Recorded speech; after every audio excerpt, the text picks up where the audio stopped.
그리고 이 경제TV에 나오셨던 분이 뭐 다른 말은 대부분 동의하는데 솔직히 제가 안 했던 부분이 뭐냐면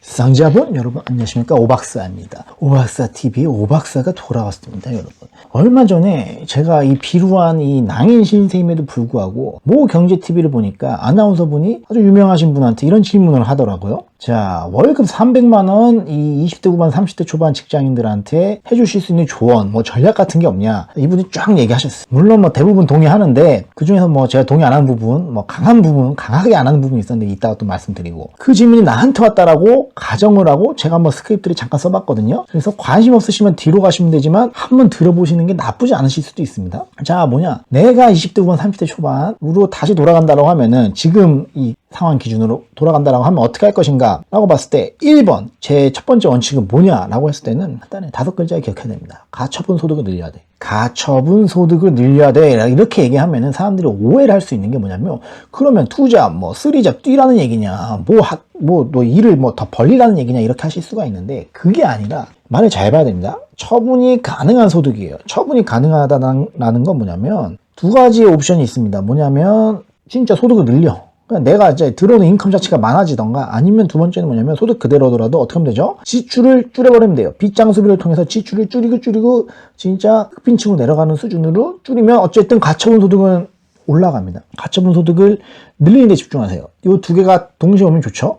하지만 뭐가 동시에 오냐면 이제 공격도 되고 수비도 되고, 이게 같이 오면 좋지만 하나 명심을 하셔야 될 건 뭐냐면, 이 공격 옵션을 좀 하시려는 분들 중에서 야근을 더 한다던가, 주말에 뭐 특근 뭐 잔득지원 뭐 한다거나, 아니면 뭐 뭔가 이 추가적인 일을 해서 뭐 돈을 좀 더 벌어보자, 노동력을 투입해서 돈을 벌어보자, 이렇게 생각하시는 분들한테 제가 감히 드릴 수 있는 조언은 하나는 뭐냐면, 이 대부분 착각하는 게 뭐냐면 시간과 노력, 나의 시간과 노력을 투입을 해서 돈이랑 그냥 이제 등가 교환, 그냥 이렇게 교환을 해버리는 트레이딩을 하려고 하는데, 그렇게 하기보다는 차라리 이렇게만 되고 축적이 안 되는 일을 하기보다는 당장 돈이 발생이 안 되더라도 나중에 미래의 현금 흐름을 가져올 수 있는 일이라면은 지금 열심히 구조체라던가 뭔가 이 지식이라던가 경험을 쌓아두는 게 나쁘지 않아요.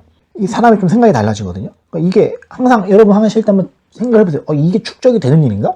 안 되는 일인가? 그냥 극단적인 예로 진짜 뭐 비하하는 건 아니지만 편의점 아르바이트를 아무 생각 없이 하는 거야. 그러니까 대리운전을 아무 생각 없이 하는 거야. 이게 내가 나중에 일을 할 때 좀 더 효율적이 되고 좀 더 빨라지고 내 시간이 생기고 이런 게 아니라 그냥 아무 생각 없이 1년 전과 똑같은 방식, 2년 전과 똑같은 방식으로 계속 그 일을 해서 내 시간과 노력, 힘 다 들어가고 돈이랑 계속 바꾸는 거. 그것보다는 뭔가 축적되는 일, 뭔가 개선이 되는 일을 하는데 좀 초점을 맞추면은 가처분 소득 늘리시는데 좋고, 그건 뭐냐, 더 중요한 거는 방어예요.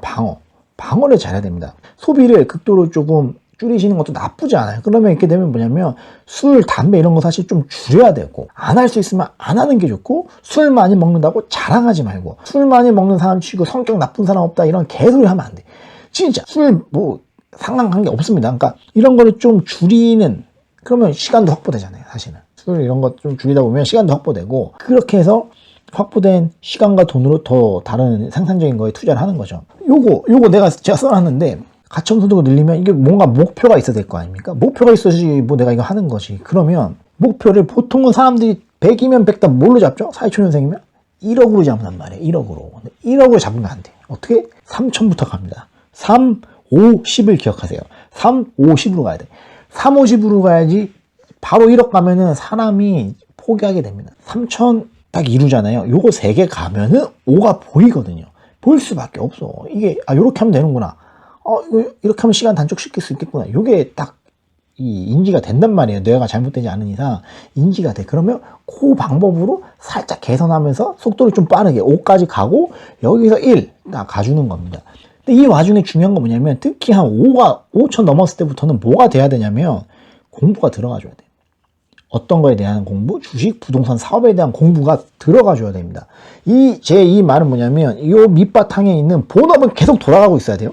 일꾼들이 계속 일을 해주고 있어야 돼. 스타크래프트를 치면 계속 일꾼들 본진은 돌아가는 상황에서 공격 옵션을 지금 마련하는 입장에서 주식 부동산 사업에 대한 공부가 살짝 5천만 원, 순자산 5천만 원에서부터 들어가줘야 됩니다. 왜냐하면 이 공부가 없이 1억을 용케 모았잖아요. 그러면 유튜브에 찾아봐. 이런 거 되게 많아요. 뭐 연봉 얼마인데 몇 년 모아서 2억 모은 썰 막 이런 거 있어. 1억 모은 썰 이런 거 있어요. 그러면 이런 공부나 뭐 개선사항 없이 또 그냥 단순히 덧셈 뺄셈만 하다 보면 0에서 1억 가는데 뭐 예를 들어서 3년이 걸렸다 하면 1에서 2억 가는 또 3년 걸려요. 계속 또 3년 걸려. 그냥 완전 그 등차 수열이야. 333 이렇게 걸리는 겁니다. 그렇게 되면 안 되니까 요 속도를 이 곱하기의 느낌으로 가주려고 하려면 당근 공부가 들어와 줘야 되는데 이 공부는 주식 아니면 부동산 아니면 사업. 사업은 구조체, 생산수단. 주식은 뭡니까? 생산수단은 대신 소유하는 거. 이 땅은 뭡니까? 땅은 대지 지분이지 않습니까? 그러니까 지분 소유 요 플레이를 좀 해줘야 됩니다. 그러면 미리 공부를 해주고 그리고 약간은 나보다 앞서간 사람들 중에서 약간 하이에나들을 걸으면서 합격 수기들을 보면서 좀 자극도 받고 이렇게 해서 전 그렇게 했어요. 아 이렇게 하면 되는구나. 이렇게 하면 되는구나. 아 이거는 이 사람들이 이렇게 하면 실패한다 했으니까 이런 거는 좀 피하자. 이렇게 가줘야 되고요. 그리고 이 경제TV에 나오셨던 분이 뭐 다른 말은 대부분 동의하는데 솔직히 제가 안 했던 부분이 뭐냐면 뭐 부동산은 쳐다도 보지 말라 이러더라고요. 사회초년생들한테.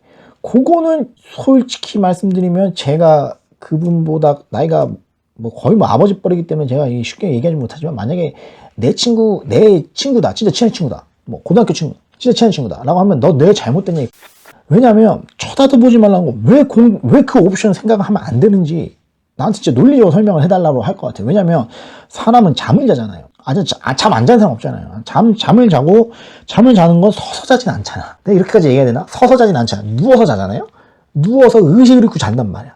그럼 뭐냐면 분명히 내가 잠을 자면은 누군가한테는 이 숙박비를 제공을 하고 있다니까요. 모텔 가서 자고 호텔 가서 자고 뭐 진짜 어디 가서 자든 간에 돈을 내잖아요.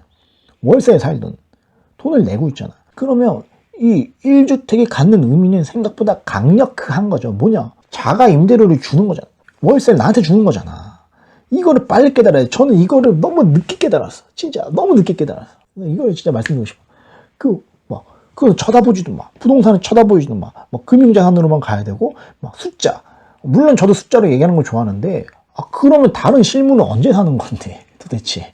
뭐 숫자만 보다가 갈 게 아니잖아요. 그러니까 분명히 내 몸 늙을 곳은 필요한데 그 부동산을 아예 내가 평생 뭐 20, 30대 때 안 봤으면 뭐 40, 50대 때 볼 건가? 뭐 그게 아니잖아요. 뭐 부동산이라는 걸 왜 공부를 하면 안 되는지 저는 좀 모르겠어요. 부동산에 대한 공부도 같이 가주는 게 좋고요. 뭐 신문 기사도 같이 뭐 체크하고 주변에서 뭐 투자를 하는 형들이나 뭐 이런 것들 느낌을 좀 전수 받는 게 좋고 그리고 그냥 이게 제가 직접적으로 갈게요.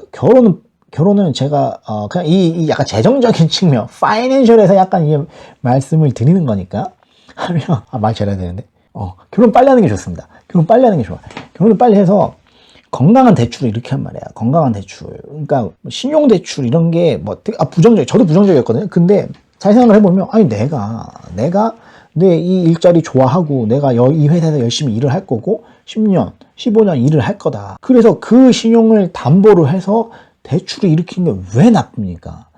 왜 나빠요? 그러니까 이게 그냥 뭐 대출 이자가 나가니까 이렇게 생각하지 말고 건강한 대출이에요. 왜냐면 제가 이제 회사 나와보고 이렇게 이 개인적인 낭인 생활을 하다 보니까 느낀 게 뭐냐면 아무도 나한테 돈을 안 빌려준단 말이야. 제1금융기관에서. 아무 안 빌려줘. 왜 안 빌려줄까? 예전에 제가 회사 다닐 때는 잘 빌려줬는데 왜 안 빌려줄까? 금리도 괜찮은데 그 시절에는 왜 그럴까? 생각해보면 그때는 저희 보고 빌려준 줄 알았지만 지금 생각해보면 내가 아니라 내 뒤에 있는 회사 대감집의 그 신용도를 보고 빌려준 거였다. 그럼 여러분들의 지금 대감집 혹은 뭐 그게 국가일 수도 있고 뭐 사기업일 수도 있겠지만 그 신용도가 좋을 때 적당한 금리로 신용대출을 받아서 그거를 다른 생산수단을 소유하는데 쓰고 여기에 대한 이 사용료를 내면 되잖아요. 이자를. 그게 왜 나쁜 겁니까? 그래서 뭐냐면 약간 저라면 약간 이렇게 할 것 같아요. 이 상황에서 지금 이 서울 판때기가 이렇다.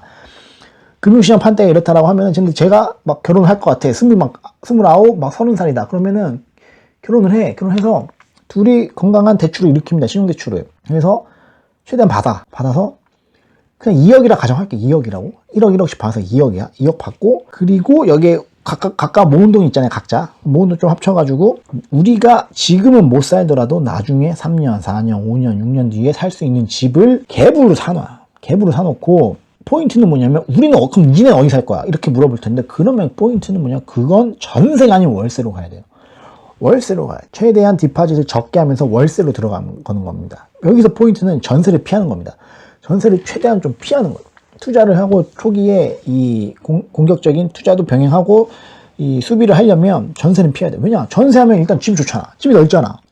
전세 그냥 우리 집 아니잖아. 냉정히 하면.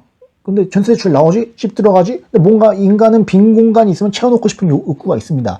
그럼 막 가구 사지, 이케아 가지, 막 집에 와서 일요일날 막 조립하지, 시간 다 뺏기고? 안 돼. 그렇게 해서는 안 돼. 그럼 뭐냐? 빌트인 원룸으로 들어가는 겁니다. 저는 총각 때 살던 빌트인 원룸에 계속 살았어. 신혼 초기에. 그러면 동시에 좋은 효과가 나타나죠. 뭐냐? 빌트인 돼 있잖아. 그럼 가구 안 사지? 두 번째, 멘탈이 존나 세집니다. 멘탈이 존나 세죠. 나 이대로 안 되겠다. 나 이거 뭐 하는 거지? 열심히 해야겠다. 막 약간 이런 게 생깁니다. 안 생긴다고? 생길 거예요. 생길 겁니다. 저희 믿으세요. 그럼 뭐라도 막 하게 돼. 공격적으로 막 뭐 이겨낸단 말이에요. 그리고 이게 약간 포인트인데 신혼여행은 진짜 좋은 데 가지 마세요. 이건 내가 했기 때문에 얘기할 수 있어요. 저는 제주도 갔습니다. 제주도 가서 귤 까먹다 왔어요. 귤을 열심히 까먹다 왔습니다. 아주 좋았어요. 그때 귤 맛을 잊을 수가 없어요. 그때.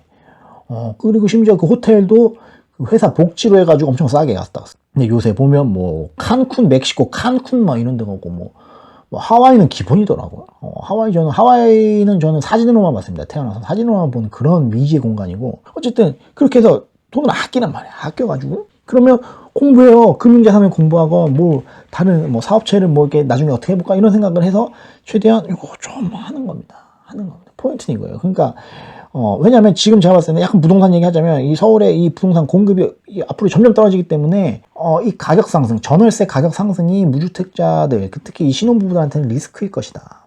저는 그렇게 생각을 하고요. 그 리스크를 해지하는 차원의 1주택이다. 1주택인데 내가 굳이 안 살아도 되잖아요. 저 집에 내가 왜 굳이 들어가야 돼? 지금 2명밖에 없는데 25평이라도 2명 가면 넓잖아요. 그러면 다른 분 살려고 이게 들어오라고 하고 우리는 더 좁은 월세로 가는 겁니다. 그죠? 그다음 뭐 방도 좁고 뭐 이렇게 집도 좁고 하니까 뭐 서로 붙어 있고 이러다 또 애기도 뭐 생길 수도 있고 뭐 그렇게 하다 보면은 뭔가 더 열심히 하겠다. 뭐 애기가 뭐 태어났고 왔네. 애기 태어났다 더 열심히 하죠. 막 이렇게 하는 겁니다. 그렇게 되면 뭐 공부 더 하고 그러다 보면 어느 순간 내가 저 집에 들어 살아야겠다. 여력이 돼. 지금 캐파가 돼. 그리고 금융자산도 좀 올라오고. 왜? 아까부터 제가 공부하라 그랬잖아요. 3천, 5천, 1억만 원? 1억 원 그 구간부터 공부를 하라고 했잖아요. 그럼 그게 공부가 몇 년 쌓여왔고 실전 경험을 겸비했으면 금융자산도 올라가겠죠. 저는 이렇습니다. 부동산 쳐다보도 보면 안 된다. 이건 좀 저는 그쪽은 아니고 주식이나 뭐 사업 이쪽도 같이 본인의 어떤 재능에 맞게 공부를 차근차근 하다 보면은 분명히 길이 보일 것이다. 30대 한 중반 정도 되면 분명히 보일 것이다. 저는 이렇게 저는 힐러 아니에요. 힐러 아닌데 이렇게 하면 된다라는 그런 주의입니다.